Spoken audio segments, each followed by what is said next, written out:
బాబు గారి పాలసీ ఏంటి? From the beginning ఆయన మొట్టమొదటిసారి పాలకుడైనప్పటి నుంచి కమ్యూనిస్టులకి ఆయనకి పడంది కూడా అందుకే. ఏంటయ్యా అంటే యూజ్ అండ్ త్రో.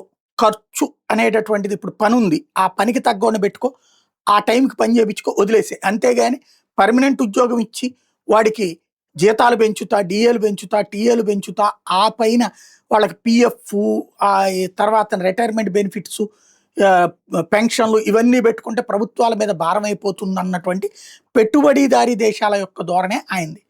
అందుకనినే ఉద్యోగ భద్రత కంటే కూడా ఉద్యోగ అవసరం తీర్చుకోవాలన్నటువంటి యాటిట్యూడ్తోనే సాగుతుంది. అవుట్ సోర్సింగ్ కాంట్రాక్ట్ ఉద్యోగ విధానాన్ని తీసుకొచ్చిందే చంద్రబాబు గారు. అవుట్ సోర్సింగ్ కాంట్రాక్ట్ ఉద్యోగ విధానాన్ని అంతకుముందు లేదు. అది ఆయన హయాంలోనే ప్రభుత్వ ఉద్యోగం వస్తుంది కానీ వాడు అవుట్ సోర్సింగ్. ప్రభుత్వ ఉద్యోగికి వచ్చే జీతం ఇతనికి రాదు కానీ ప్రభుత్వ ఉద్యోగి. ప్రభుత్వ ఉద్యోగికి వచ్చే బెనిఫిట్స్ ఏది, ఓల్డ్ పెన్షన్ స్కీమ్లో ఉండే బెనిఫిట్స్ ఏది ఇతనికి రావు. రిటైర్మెంట్ టైంకి కూడా ఏమీ ఉండదు భద్రత. రిటైర్మెంట్ తర్వాత అసలు భద్రత ఉండదు. కాంట్రాక్ట్ ఉద్యోగం ఉందా, వీళ్ళకుందా, అవుట్ సోర్సింగ్ వాళ్ళకి లేదు. కానీ మేము ప్రభుత్వ ఉద్యోగులు అని సంతృప్తి పడి అలాగే దశాబ్దాలుగా బతికేస్తున్నారు. అలాంటి పరిస్థితి తెచ్చింది బాబు గారు. ఆ ఫార్ములా తెచ్చింది బాబు గారు. పాలసీ తెచ్చింది బాబు గారు. ఇప్పుడు హైకోర్టు ఏమంటదంటే శ్రీ వెంకటేశ్వర యూనివర్సిటీలో రిజిస్ట్రార్ ఇచ్చిన నోటిఫికేషన్ అమల్ని నిలిపిచేసింది. ఏదైతే అవుట్ సోర్సింగు కాంట్రాక్ట్ సేవల విధానంలో తాత్కాలిక పోస్టులు భర్తీ చేయడానికి తప్పుపట్టింది. న్యాయబద్ధంగా నిర్ణయాలతో విద్యాసంస్థలు అడ్డాకూలీల కేంద్రాలుగా మారుస్తారంటూ నిలదీసింది. ఊరుకోబోమని ఘాటుగా వ్యాఖ్యానించింది. నిర్దిష్ట కాలానికి నామమాత్రపు గౌరవ వేతనం చెల్లిస్తూ యువతను దోచుకుంటున్నారు, తాత్కాలిక భర్తీలతో కాలం గడుపుతుంటే నిరుద్యోగుల పరిస్థితి ఏంటని నిలదీసింది. నాణ్యమైన విద్య పొందడం విద్యార్థుల హక్కు. అకాడమిక్ కన్సల్టెంట్ల పోస్టులు చట్టంలోనే లేవు. అసలు విభాగాల వారీగా పోస్టుల భర్తీల్లో రూల్ ఆఫ్ లా అన్నటువంటిది ఎక్కడుంది అన్నటువంటి పాయింట్ని ఇక్కడ ప్రధానంగా ప్రస్తావించుకొచ్చింది. రిజర్వేషన్ అమలు చేయాలి, ఆ విధానాన్ని పాటించట్లేదని వ్యాఖ్యానించింది. పూర్తి వివరాలతో కౌంటర్ దాఖలు చేయాలని ప్రభుత్వము అట్లాగే ఎస్వీఓ అధికారులను ఆదేశించింది.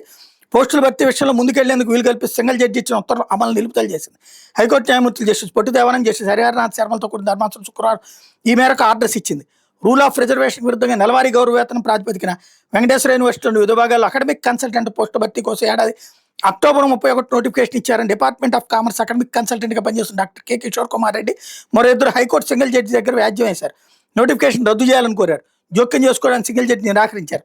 సింగిల్ జడ్జి ఉత్తర్వులను సవాల్ చేస్తూ పిటిషన్లు ధర్మాసనం ముందు అప్పీల్ చేశారు. శుక్రవారం విచారణ జరిపి ధర్మాసనం తాత్కాలిక ప్రాతిపదికన పోస్టుల భర్తీని తీవ్రంగా తప్పుపట్టింది. భర్తీ ప్రక్రియ మీద స్టే ఇవ్వద్దంటూ ఏజీ దమ్మాలపాటి శ్రీనివాస్ చేసిన అభ్యర్థిని తోసిపుచ్చింది. ఇక్కడ పాయింట్ ఏంటి అంటే ఇప్పుడు గెస్ట్ లెక్చరర్లు, గెస్ట్ టీచర్లు ఎన్నేళ్ల నుంచి పాపం వాళ్ళ బతుకులేంటి? వాళ్ళు వేరే ఉద్యోగానికి వెళ్ళలేరు, ఉన్న ఉద్యోగం చేయలేరు, కడుపు నింపుకోలేరు. మొన్న తీసి అవతల పడేశారు కదా. ఏంటంటే మన ప్రభుత్వం వస్తే అవతలవాళ్ళని తీసేసి మళ్ళీ మనవాళ్ళని పెట్టేసుకోవచ్చు. వాళ్ళకి ఎప్పటికీ ఉద్యోగ భద్రత ఉండదు. ఇది దౌర్భాగ్య పరిస్థితి. దీని మీద హైకోర్టు సీరియస్ అయిన నేపథ్యంలో వాస్తవంగా ఈ శాఖ నారా లోకేష్ గారి శాఖ, చంద్రబాబు గారి ప్రభుత్వపు నిర్ణయం ఇది పెద్ద వినడానికి చాలా అద్భుతంగా ఉంటుంది. అకాడమిక్ కన్సల్టెంట్ ఏంది అంటే అక్కడ చేసే లెక్చరర్ ఉద్యోగాలకి ఇట్లాంటి పేర్లు అనమాట. పేరు గొప్ప ఊరు దెబ్బ లాంటి పదవులు అనమాట. తీవ్ర ఆగ్రహం వ్యక్తం చేసింది హైకోర్టు.